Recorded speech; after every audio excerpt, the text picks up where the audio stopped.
All right, sometimes it's our psychology that kills the game. Good evening, everyone. We'll discuss a little bit about psychology tonight. Welcome. This session is live, but it's also recorded, so it will stay available for those of you who want to rewatch it. We'll discuss about 6 things. First of all, we'll tell about the Savior Syndrome. I'll give you one example of each of these 6 psychology behaviors. The second topic will be about efficiency. I will tell you why efficiency is not sexy.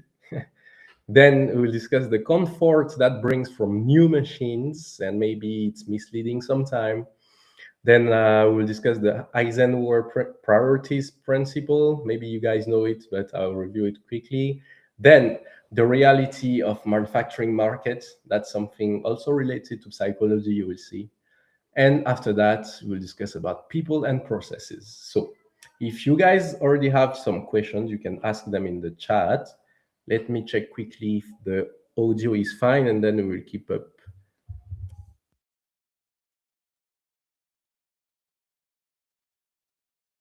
Seems all's good. And then let's start with the first psychology thing. I'm doing this live also just to help change or transform a little bit how we're behaving in manufacturing. Because what I notice is that sometimes our technical projects are blocked or even sometimes killed by some wrong psychology habits. And it's good to at least be aware of it, even though it doesn't change, even though we cannot transform or revolutionize the entire world.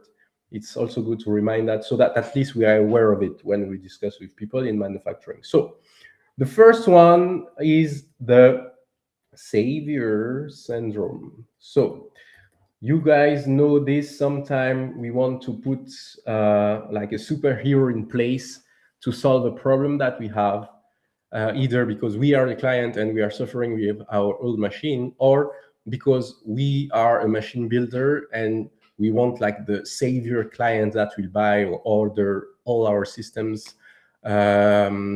So this one is pretty dangerous. I will tell you why. So the first thing that happens with this Savior Syndrome when we talk about psychology and manufacturing is that, first of all, when the person arrives, let's say I am a client, and then someone finally is able to solve my technical issue. Usually I am pressed by time. So I have time constraints, and I put the time pressure 100% on that, let's say, supplier, right? So sometimes the person might not even be able to solve it, but because I'm pressed by time, I will put the full pressure on the provider, on the solution provider, and it creates some issues. Maybe I'll do some like wrong promises internally to my management, or I will choose the wrong provider because I just need someone to fix the issue. So bear in mind that one solution for that is to try and anticipate as much as possible all the obsolete things. So why it's important to discuss about psychology in terms of old machine? It's because anticipation becomes very important when you're dealing with old machines, because those are the kind of situation when you will have a lot of like opportunity to change or to adapt. Sometimes you will need to work or react under pressure, and if you anticipate, the more you anticipate, the better for you. So let's avoid this kind of time pressure. Let's avoid putting too much pressure like on some kind of savior provider, and very important to anticipate, so that at least you know which systems are under risk, you know which machine are old. Even if they keep working, it's not just that you need to not to avoid touching them, you need also to anticipate like what kind of maintenance you do or you need to do on it. So that's the first psychology behavior that sometimes kill like projects, is because we want to see the solution provider as our savior, and we put so much time pressure on that, whereas we should have anticipated that. Sometimes, let me give you one example. I was called on an electrical retrofit, and the client already lost like 4 months before calling someone. So if you need to call someone, you need to call them fast, like because otherwise they're not responsible. You need to take responsibility of the time lost. That's important. You cannot put it on someone, on time loss. You cannot put it on just the provider, because that person, by the time they arrive, let's say here is like your chronology, right? Your issue started here, they will probably arrive somewhere there, and whatever happened here in the past is your responsibility. So you need to anticipate that, and that's the whole point of what we're discussing now. Anyway, so that's the first thing about the Savior Syndrome. Let me know what you think. Then, second one, efficiency is not sexy. I know that one is painful sometimes, but maybe it's, I don't know if it's an illness of our modern time to just work on things that are sexy, but in manufacturing, efficiency is not sexy. And that's also a bias, like a psychology bias that we have. And why is it a psychology bias? I'll give you one example. I don't know if you guys noticed all the conveyors and baggage handling systems that are used on airports. If you guys already watched some videos, and I put one example on my channel here, if you guys already watched before, airports technology are not sexy at all. They are even ugly. If you get into like a warehouse where people are handling baggage for airports, you will see that there are a lot of things that are very ancient. They look like dinosaurs, but they have been used for tens of years, and they're still very efficient even up to this date. The only thing that changes sometimes is the connection with IT systems. So but apart from that, like all things, reliable things are not always sexy. And reliability doesn't mean that you need always to have the most sexiest technology. So let me put it that way. Reliability doesn't need to be sexy to look good. And I know a lot of young engineers want to work on new and modern technology, things that are shiny. But reliability doesn't need to be shiny, at least in manufacturing, you see. And the example I gave you, like for airports, things are not so beautiful, but they are reliable. So you need to pay attention. Again, it's a psychology bias. Maybe it's an issue of our modern time, but you need to be very conscious that when you're working with manufacturing, you are not a modern citizen. You are someone who has reliability in mind, someone who has efficiency in mind, and you cannot choose your technology as if you are buying a phone for yourself. Like your behavior as a customer cannot be, and let me put it here, your behavior as a customer, or let's say as a yeah, just how can I put it, like a human being, or just on a personal basis. Let's do it like this. Your behavior on a personal level cannot guide your technology decision. Like, very important. Otherwise, you will miss something. And sometimes your technology decision will not look good, but at least they will be efficient. They will be reliable tech decisions. So in terms of decision making, maybe you're a technician in a factory, maybe you're an engineer developing application, maybe you're a manager here taking decisions in your manufacturing facility. But very important to understand that efficiency is not sexy. As long as you get it, you will be safe. So sometimes we have to work against our own mindset, because sometimes when we fall into manufacturing, we want to behave as if we are on the personal level, and those are two different words. Like, buying something for yourself as a person is not the same as buying technology for manufacturing. So that was the second point. Then third point, and I showed you there are 6 points. So for those of you who just arrived, you have the opportunity maybe to rewatch it. And if you have questions or comments about one of these, I can make another content about it just to go in more details. So third thing, the comfort of new. It's comfortable, I know, to have new things. And to be honest, even myself, sometimes I did a mistake. I'll give you one example. um, when we were starting to get interested into SCADA system, so you guys all know I've made a video about like comparing SCADA platforms, and giving a lot of credits, maybe too much credits to like some very recent and modern things. It's important to get back to the point and say, okay, it's not because of new that it's efficient. It's not because it's old that it's obsolete. Obsolete machines don't have anything to do with their age, and that's the thing I wanted to say here. Like when you're dealing with an old machine, it's not like dealing with any kind of machine. Obsolete machine have nothing to do with their age. And sometimes I hear that complaint when I enter in some factories where they have some old machine. They say, oh, our machines are old. And then I ask them, well, okay, they are old, but are they working? Why do you want to change them? And they said, okay, just because they are 30 years old and we don't know when they will collapse.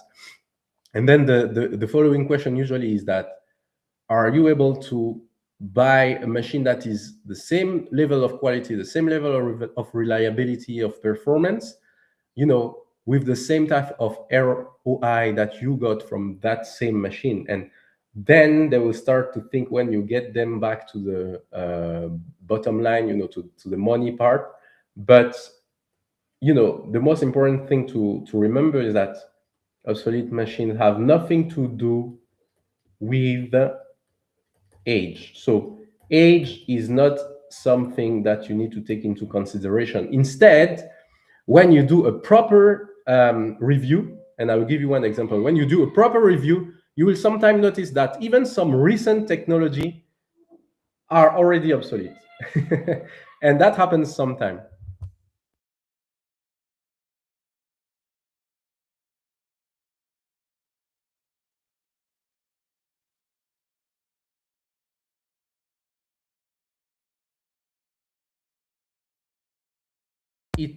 It all depends on how you do your assessments. So here's the example. We currently working on so IT OT system for a facility that makes electrical batteries, so batteries for electrical cars. And when we started to work on their infrastructure, we noticed that all of the technology stack is very new, brand new, new words, modern tech, modern concepts, fine. But then you notice something very critical is that the integration of all that stack is totally missed. Like things are all over the place. They just chose what people advised them to choose because it's new, because the facility is brand new, and people told them that, okay, because you are recent, you need to take recent technology without even thinking how you will integrate it. The issue here is not the technology. I mean, there are brilliant stacks which have been chosen, but the issue is mostly about the integration. So sometimes it's that aspect that creates the mess because of the way it's integrated. So think about that when you have to deal with your old machine. It's not just a thing of age, new, modern, or recent. It's really about like how you integrate your thing and how you want it to work. Right. So that was the sixth behavior about psychology with old machines.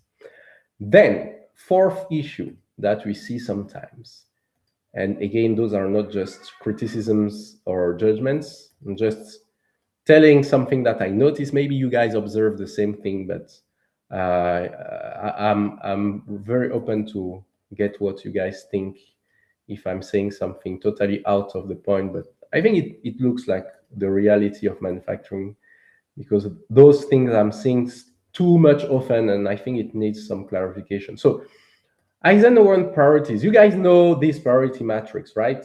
Important and urgent. So there are some things which are important, there are some things which are urgent, and usually you'll focus on those which are like urgent and important. Then the things which are not urgent, not important, usually you will delete them. And when it's important, not urgent, you will schedule. And when it's urgent but not important, maybe you will delegate it.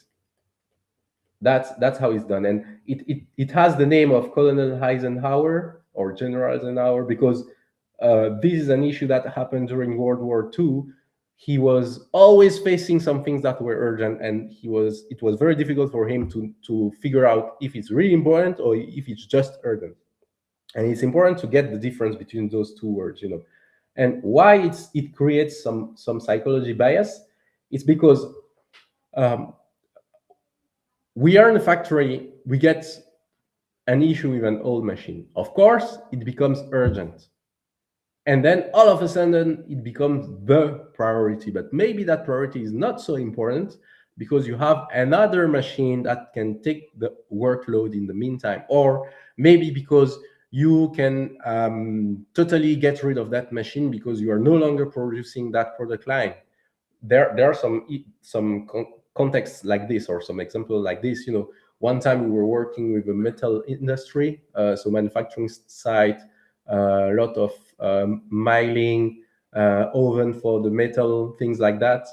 And of course, since those machines were installed like 40, 30 years ago, they are kind of old. But whenever something gets down in that facility specifically, it's not really an emergency because they have worked pretty well on like having a plan B. So they always have a replacement machine that can do the same type of work. So sometimes, you know, a breakdown or a downtime is not always urgent.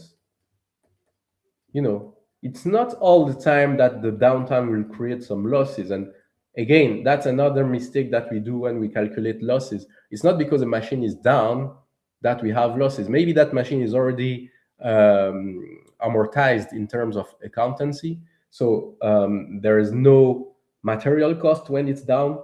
And especially when something, you know, is able to create redundancy with that machine, right? So redundancy is key. And if you don't want all your downtime to become an emergency, you need to really understand what is actually important.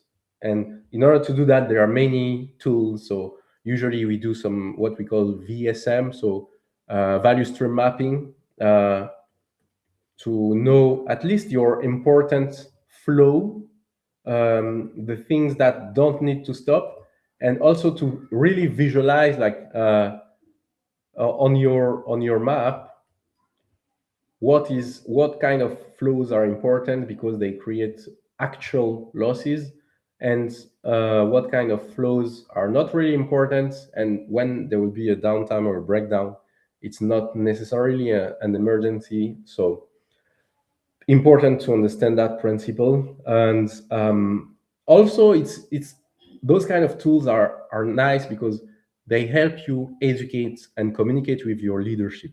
Like when they will come with a complaint, or when your team, like on the field, we come to you and say, okay, one machine is down, it's urgent, then at least you have some management tool, or you know, some decision making tools, just to clarify, like, is it really urgent, or do we have a redundancy tool?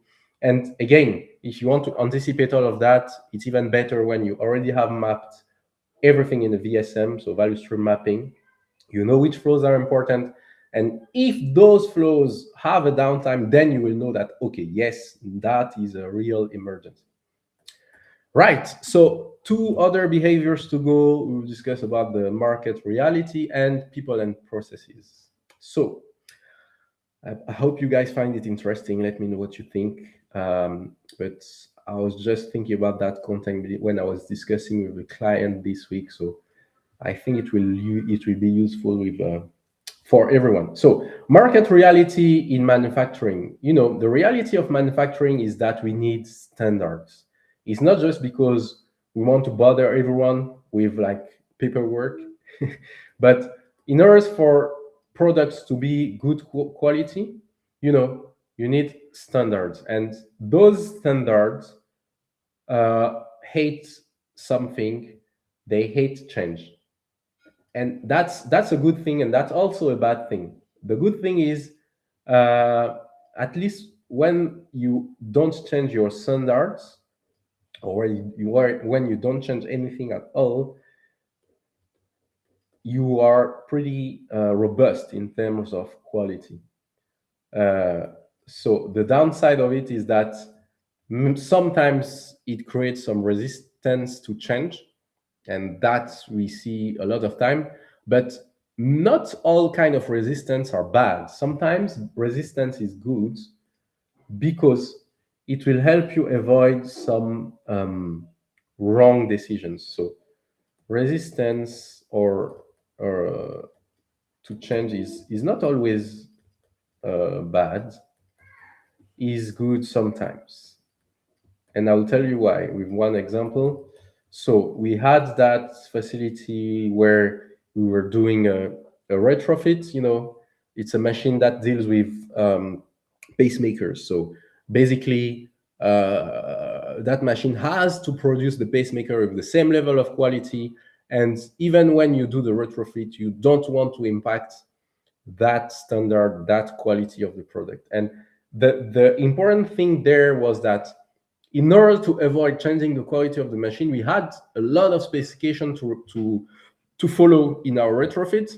That meant that there were some units inside the machine that we couldn't change, and it's fine because the machine can still work with the old setup. The only goal of the retrofit was to be able to sustain longer the machine. So your only focus should be on sustaining, really, not just on changing things. Sustaining, fine. If you need to do some little slightly different modification in order to keep the machine working for more years because the quality needs to stay, or because that product line needs that machine for more years, like 3 5 additional years, then fine, you can work on sustaining, but not on changing for changing, not doing things for the sake of doing things, because we already have a lot to do. So it's not very useful to just add some water in the process. Like, you don't want your teams or your colleagues or even your managers to work on things that are not necessarily sustaining. Is necessary, fine, but just changing for the sake of change, I know it looks like that in our modern time. We want everything to change every time, and it looks good and we feel more comfortable with that. Okay, but in manufacturing, really, like, if you want a stable car quality, or if you want a stable steel quality, or even a food that will not poison your customers, you really need to just focus on sustaining the machine but not changing everything. And that's the reality of the market, and you need to be aware of that. You need to avoid any kind of psychological bias about change, because that will put you in some strange positions.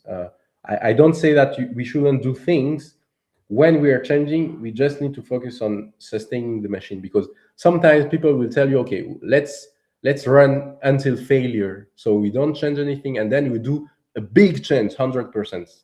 That is also a bad habit, because standards hate changes. It's not when you will replace the entire machine that you will create the best quality of product. Sometimes it's even better to have like small incremental modifications, instead of doing some big like revolutions every 10 years. It's better to do it incrementally, and that's what manufacturing really likes. Like, we like things which are one step at a time. We don't want to have a big lap like every 10 years. We prefer to do it like one by one by one. It's better. So again, another psychology bias that we see sometimes, that was not understanding the market reality, not understanding that in manufacturing we need things that are stable. Then sixth topic, and I will leave you with that one, it's people and process. So again, another psychology bias is to think that technology comes first because like before people and process. And that's wrong. The actual way it works is that you have to bear in mind that people and process as are first, and then you have technology, but only then. you know One example, we were fixing one old machine in it was a research institute, so they are using like an industrial grade machine for the research. The machine has been reliable for like 20 years now. It's a machine from 2001, so 25 years, yes. And now they had a small issue, so we were called to just troubleshoot, and then the machine was back running. But eventually, what they noticed in terms of root causes, because of course we discussed um, about the root cause, how to avoid it in the future, their root cause was related to simple processes that could have been implemented, preventive maintenance, changing the battery of the PLC. This is something that happens frequently on old PLCs. There's an internal battery that keeps the memory inside, and if you don't change it, it can create some, either some memory loss, or sometimes even the program is totally lost. So simple things that are the root cause of very big technical issues, but the root cause are usually simple, and they are just like simple routines that you need to put in place. And that's the word, routine. You need to think about, what is my team capable of doing? Do they need some training? It's simple. It just needs the time to create that routine of, okay, let's establish a knowledge base. Let's write down a list of all things that we need to understand on that machine, some simple documentation that we have. And then on the process side, is everything clear about that machine? Whenever there's a breakdown, do we know what to change? Do we know where are the spare parts?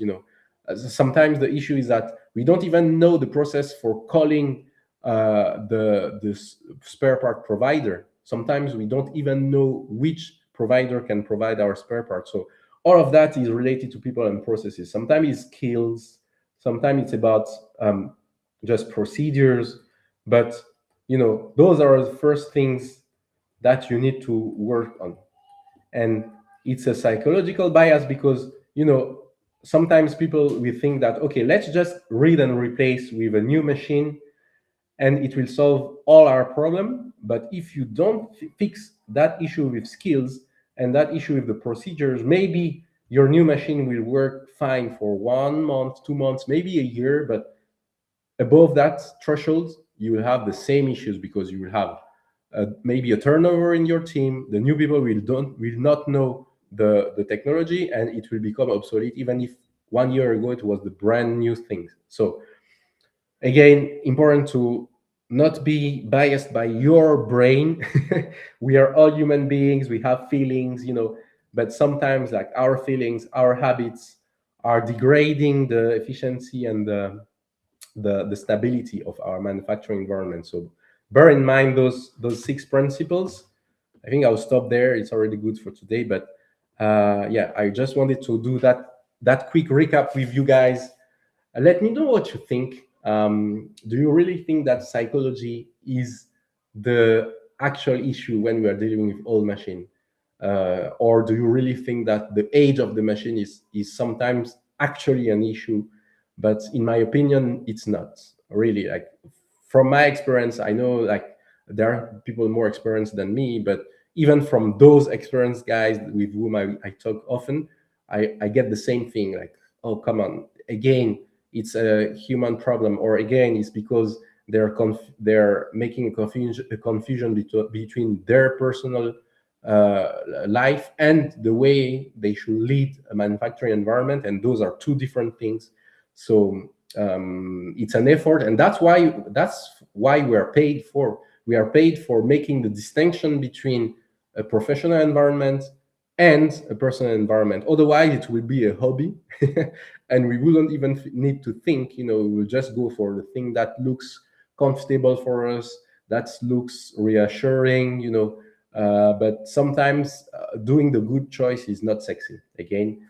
But let me know what you think. You can review those principles, those 6 psychology behaviors that I discussed about, and then we can make more content about that if you think that's interesting. Again, thanks for attending that live session. For those of you who were there, you can, of course, share the content offline with other people, because it will stay online on the channel. And we meet again next week. So have a good following days, and let me know what you think about psychology in manufacturing. Cheers, guy. Bye.